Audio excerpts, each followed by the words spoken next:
देवी दुर्गा के 9 रूप होते हैं, जिन्हें नवदुर्गा कहा जाता है।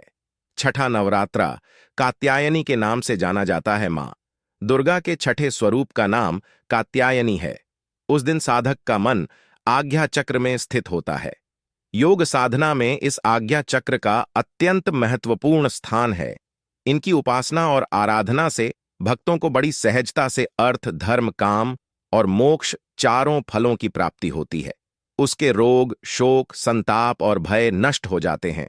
जन्मों के समस्त पाप भी नष्ट हो जाते हैं। कात्य गोत्र में विश्व प्रसिद्ध महर्षि कात्यायन ने भगवती परांबा की उपासना की, कठिन तपस्या की। उनकी इच्छा थी कि उन्हें पुत्री प्राप्त हो। मां भगवती ने उनके घर पुत्री के रूप में जन्म लिया, इसलिए यह देवी कात्यायनी कहलाईं।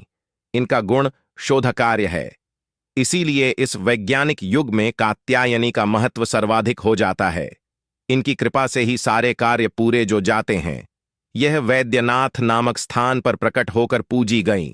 मां कात्यायनी अमोघ फलदायिनी हैं। भगवान कृष्ण को पति रूप में पाने के लिए ब्रज की गोपियों ने इन्हीं की पूजा की थी। यह पूजा कालिंदी यमुना के तट पर की गई थी, इसीलिए यह ब्रजमंडल की अधिष्ठात्री देवी के रूप में प्रतिष्ठित हैं। इनका स्वरूप अत्यंत भव्य और दिव्य है।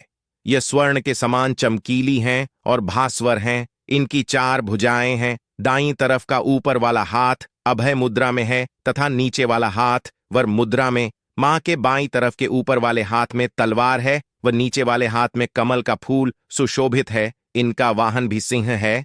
इनकी उपासना और आराधना से भक्तों को बड़ी आसानी से अर्थ, धर्म, काम और मोक्ष चारों फलों की प्राप्ति होती है।